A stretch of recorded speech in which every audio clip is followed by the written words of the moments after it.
BMW is never a predictable company, and their rear-wheel drive 1 Series sports hatch certainly isn't a predictable car, either in the way it looks or the way it drives. In second generation form, buyers in the Audi A3 and Mercedes A-Class segment looking for a premium badged, compact yet sporty car are promised more space, smarter quality and extra power balanced by impressive efficiency. BMW is a company that has always done things differently, a refreshing trait in a sea of automotive sameness. The Munich maker's reputation as the purveyor of the ultimate driving machine was built around rear-wheel drive and that famed perfect 50-50 weight distribution, cornerstones that were put to the test early this century when the time came at last to develop a compact hatch to slot in below their all-conquering 3 Series.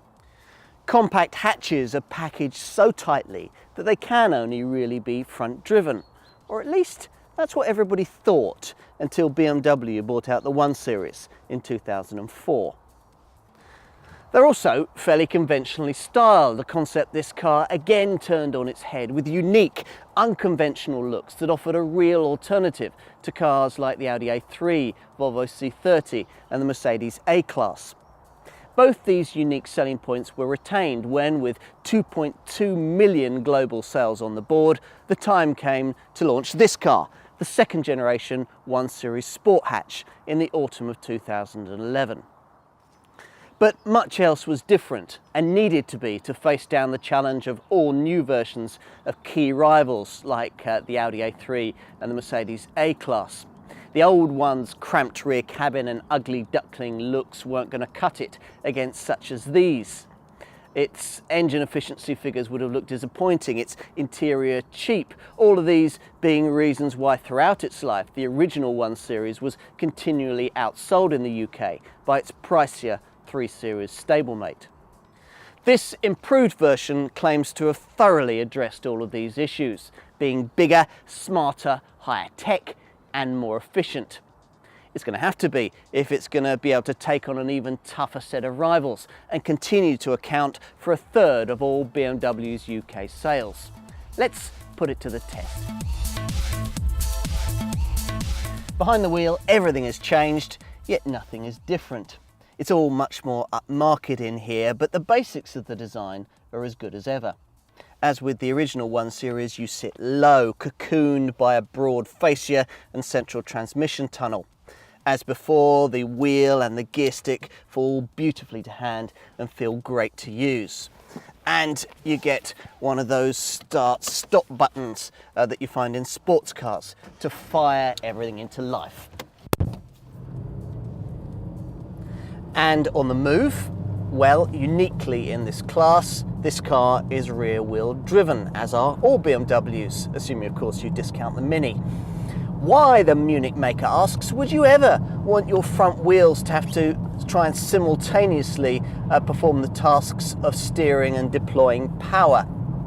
Now, if you're an enthusiast, you'll notice the difference immediately you throw this car into a tight bend and feel the back end push you around the apex.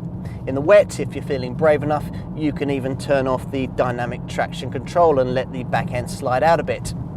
The extent to which you can enjoy all this will probably depend a little on whether you're satisfied with the standard steering setup or whether you want to pay extra for the variable assistance Servotronic arrangement, or even go as far as getting the variable ratio active steering fitted. And if you can't be bothered by all the driving technicalities and you're not a would-be racer, well, you don't have to be a Grand Prix driver to appreciate slick body control aided by a chassis that's 30% stiffer, or perfect cornering balance helped by a wider track, or perfectly judged damping, even if you choose not to pay extra for the optional adaptive system. Sum it up how you will, maybe just as an extra feeling of responsiveness that you can't quite put your finger on, but is very pleasing nonetheless. And with this second generation 1 Series, that responsiveness is something that to some extent you can tailor to the mood that you're in and the road that you're on, thanks to what BMW calls drive performance control. It's activated via this rocker switch just to the right of the gear stick, and pressing the different modes enables you to flick between systems that remap the engine, tweak the DSC stability control, and even alter the shift points of the 8-speed ZF automatic gearbox if you've chosen it in preference to the slick shifting 6-speed manual transmission that I've got here. Comfort is the default mode. That's unless you want to switch the system into its Eco Pro setting, which softens the accelerator response and sets the aircon to work more efficiently and so improve frugality. When the road opens up though, you'll want to push the rocker switch forward into Sport. Sport trim models like this even get an extra Sport Plus setting, where the DSC stability control is disabled slightly for extra wheel slip in sharp cornering, and the optional adaptive dampers are nudged onto their sharper setting if you paid extra for them. Now, it's true that you need all this stuff to be fitted and all the right buttons to be pressed if this car is really to be anything like the ultimate driving machine promised by BMW's marketing. But correctly specified, it can come alive in the right hands on the right road. It stops very well too. There aren't many performance hatches with 1.6 litres of power that can stop from 70 to rest in under 47 metres. And what I really like is that, unlike most premium sports hatches, you don't have to stretch to the pricier, pokier versions in order to get the kind of proper, potent performance that'll help you enjoy all of this to the full. Now, to prove the point, I've opted here for the entry-level 116i petrol model, one of two variants that uses a twin-turbo direct injection 1.6 litre petrol unit borrowed from the Mini. BMW has technologically thrown the kitchen sink at this twin power engine in order to try and match the contradictory needs of extra power and greater efficiency. So there's everything from high precision direct injection to Valvetronic variable valve control and double Vanos variable camshaft control. Now, you don't need to understand what all of that means. It's enough to appreciate that 50 miles to the gallon can be matched with a rest to 62 mile an hour capability of just 8.5 seconds on the way to a top speed of 130 miles an hour. And that's one of the feeblest engines in the 1 Series lineup, so you can imagine just how much poke resides further up the range. The Munich engineers have developed a 128 version with over 200 brake horsepower, but I can't imagine many 1 Series buyers wanting or needing to go much faster than rest to 62 mile an hour in 7.4 seconds on the way to a top speed of 140 miles an hour, those being the figures returned by the 118i petrol variant, which uses a tweaked 167 brake horsepower version of this same 1.6 litre petrol power plant. Most UK 1 Series buyers though go the diesel route, where the range begins with the frugally orientated 116D efficient dynamics model. Not that the standard diesel lineup isn't already pretty efficient. As before, it's based around variations of the same 2 litre diesel engine, the lineup beginning with the 116 brake horsepower 116D, graduating on to the 143 brake horsepower 118D, and going to the 184 brake horsepower 120D, which is capable of rest to 62 mile an hour in a Golf GTI rivaling 7.2 seconds, as well as returning a most un-Golf GTI like 62.8 miles to the gallon on the combined cycle. Having your cake and eating it has rarely been so satisfying. Taking any compact car and making it rear-wheel driven will always mean an inevitable set of constraints when it comes to styling and packaging. Such a layout will, for example, need you to mount the engine longitudinally, so you're going to have a long bonnet, and you'll need a drive shaft running to the rear axle, which will compromise rear cabin space. Now, even allowing for all of this, the original 1 Series was an unusual looking thing, and it had rear cabin space worse than some sports coupes. Both were issues that needed to be addressed with the second generation version, an unenviable task that landed on the desk of BMW stylist Adrian van Hooijdonk. He was clearly told not to meddle with the looks too greatly, and given that and the need not to alter the drive layout, the result of his efforts really isn't too bad. I'm looking here at the 5-door sports hatch variant. There's also a 3-door version available, and though still no great beauty, it does have a more mature, grown-up feel about it, partly because it's bigger, 83mm longer and 14mm wider than before. At the side, gone are the drooping creases in the doors, to be replaced by a more confident BMW shoulder line, culminating in what the brand calls a Hofmeister kink that extends well into the rear C-pillars. The rear, meanwhile, gains a set of LED tail lamps that resemble giant illuminating boiled sweets. But the practicalities are what's important. Could, for the first time in a 1 Series, 2 adults really be comfortable here in the rear? Well, the back doors open wider for a start, which always helps. And once you're seated, it's good to find that more than 2/3 of the 30mm wheelbase increase has been devoted to rear seat passenger legroom, now within 40mm of what you'd find on the rival front-wheel drive Alfa Romeo Giulietta. There's more headroom here too, and the lower window line makes the cabin feel airier. Now, none of this is enough to make this rear compartment what you genuinely call spacious. A humble Ford Focus offers much more, and there's certainly no question of transporting more than 2 adults comfortably, because you've got this huge transmission tunnel for the drive shaft to the rear axle. But at least the changes have meant that 2 adults can actually be quite comfortable here on short to medium length journeys. More thoroughly addressed is the issue of cabin quality. Quite frankly, the previous one didn't feel like a £20,000 car from behind the wheel. This one does. The instrument panel now cants towards the driver with higher quality plastics used throughout, and the centre console topped by a freestanding control screen, the functions for which are operated by the infamous iDrive controller, standard on all but the most basic models. It's all pretty intuitive, both to read and to use. My only comment would be that this 6.5-inch screen can attract some reflections in bright sunlight. Now, there are some nice design touches too, like the way that these cup holders in front of the gear lever have these removable inserts that can turn one into a coin tray, another into a key holder. In-cabin storage isn't that plentiful. You get a glove box, but it's significantly taken up by the instruction manual. But you do get a large bin between the front seats, inside of which are connections for iPods and MP3 players. In terms of ultimate carriage capacity, there's a 360-litre boot. That's 30 litres bigger than before. To extend it, there's a choice of rear seats that can be specified to fold either 60/40 or 40/20/40, depending on your needs.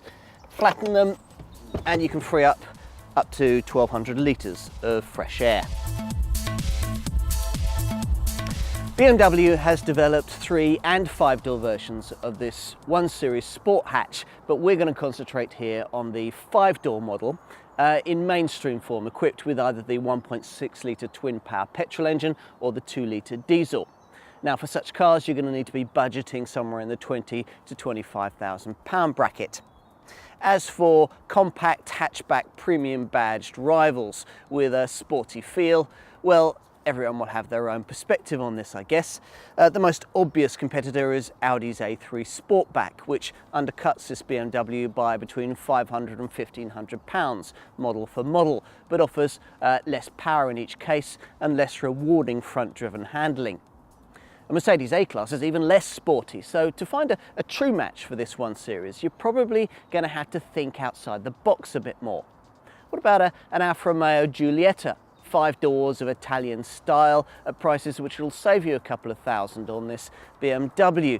But again, you've got slightly less power, model for model, and front-driven handling.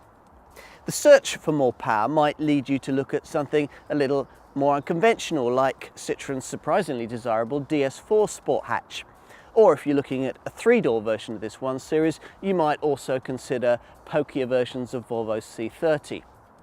Ultimately though, there's nothing quite like this BMW. Now, whichever mainstream 1 Series sport hatch model you choose, those with the 1.6 litre twin power petrol turbo engine, like the 116i that I've got here with 136 brake horsepower, or the 118i with 170 brake horsepower, or if you go for one of the 2 litre diesels, that's the 116D with 116 brake horsepower, the 118D with 143 brake horsepower, or the 120D with 184 brake horsepower. Now, whichever of those you choose, you should find your car to be reasonably well equipped, because all of them come with alloy wheels, the drive performance control system with its Eco Pro efficiency setting, air conditioning, a decent quality CD stereo, a chrome tailpipe finisher, an auto start-stop system, and a leather covered steering wheel. Safety wise, you get the usual twin front, side and curtain airbags, DSC plus stability control, and the usual electronic assistance for braking and traction. Hopefully, once you've chosen your model, you'll have enough left over to dip into the lengthy options list, with many high-tech features borrowed from larger BMWs. One example of this is the high beam assist system that'll dip the headlamps for you at night, lights that can be specified in adaptive form to better illuminate your way in the darkness. There's also a lane departure warning system to stop you dangerously pulling out to overtake in front of another driver, and cruise control that'll automatically brake for you to keep you a safe distance from the car in front on the highway. There's a park assist system that'll guide you into the tighter spaces, and business users can benefit from internet connectivity and integration for phones, smartphones and music players, as well as real-time traffic integration, and even web radio, Twitter and Facebook apps. Now, arguably, no manufacturer has made quite such impressive progress as BMW when it comes to improving efficiency. It'll come as no great surprise then to find that whatever 1 Series sport hatch model you choose, it'll return a very impressive set of fuel and CO2 figures. Now, these come courtesy of Efficient Dynamics. That's BMW's suite of energy-saving features that include things like lightweight construction. I mean, this car is up to 60 kilograms lighter than its predecessor, as well as stuff like brake energy regeneration, low rolling resistance tyres, electric power steering, and an auto start-stop system that cuts the engine when you don't need it, when you're stuck in traffic or you're waiting at the lights. Now, you can help yourself get somewhere near these kinds of figures on a regular basis by keeping a close eye on the optimum gear shift indicator on the dash, advising you of the right gear to be in for the right conditions, and even better by running frequently in Eco Pro mode, the most frugal of the options on the drive performance control system, and said to be capable of improving frugality by up to 20%. Now, it does this by remapping the car's engine configuration and by setting the heating, ventilation and air conditioning systems, even the heated seats and the heated door mirrors, to optimum efficiency. It also claims to be able to offer you useful tips for more efficient driving. Though many of these, you get things like stop activating kickdown or moderate your acceleration. Many of these aren't actually that helpful because they appear when you're pushing on a bit. As others have pointed out, it'd probably be more sensible if the Eco Pro system were disengaged at more than 75% throttle. Anyway, it's undeniably a useful thing. Use it and you should be able to get somewhere near the impressive fuel and CO2 figures that BMW quotes. On this 116i petrol model, you're looking at 49.6 miles to the gallon on the combined cycle and 132 grams per kilometre of CO2. Figures nearly matched by the 118i petrol variant, which manages 47.9 miles to the gallon and 137 grams per kilometre of CO2. The diesels, of course, are streets ahead of that, with a headlining 116D Efficient Dynamics model capable of returning 99 grams per kilometre of CO2, the first BMW engine to get under the magic 100 grams per kilometre of CO2 figure. Even the standard diesels stack up pretty well on the balance sheet, all delivering 62.8 miles to the gallon on the combined cycle, provided you don't go for the larger wheel sizes. or when between 117 and 119 grams per kilometre of CO2. And that's an especially impressive showing from the 142 mile an hour 120D. Insurance groupings range between 17 and 25 for mainstream models, and residual values should be very good too. Industry experts reckoning that this 116i, for example, will retain 6% more of its original value over 3 years at 36,000 miles than a comparable Audi A3 or Alfa Romeo Giulietta. Other car makers create a compact premium sport hatch by merely prettying up an existing cheap one. BMW's 1 Series is different.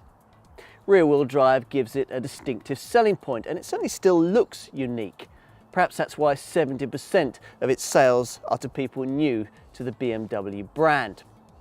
Those liking a style now easier to get on with and not frequently needing to transport rear seat passengers are understandably regularly seduced by its uncorrupted steering, its great chassis balance, and its brilliant efficiency. It's certainly hard to argue with the changes BMW has wrought in this second generation version. Though you have to spend on the options list and press the right buttons for this to be a really rewarding driving machine, the results when you do so are impressive. As a result, with higher quality, more powerful engines and a pretty complete roster of high technology, this 1 Series is now arguably the car it should have been from the start. Of course, many of this model's subtler attributes will probably be lost on a clientele chiefly drawn to its badge. But whatever your motivation for purchase, go for one of these, and that warm and fuzzy feeling that comes with making a smart decision is never too far away.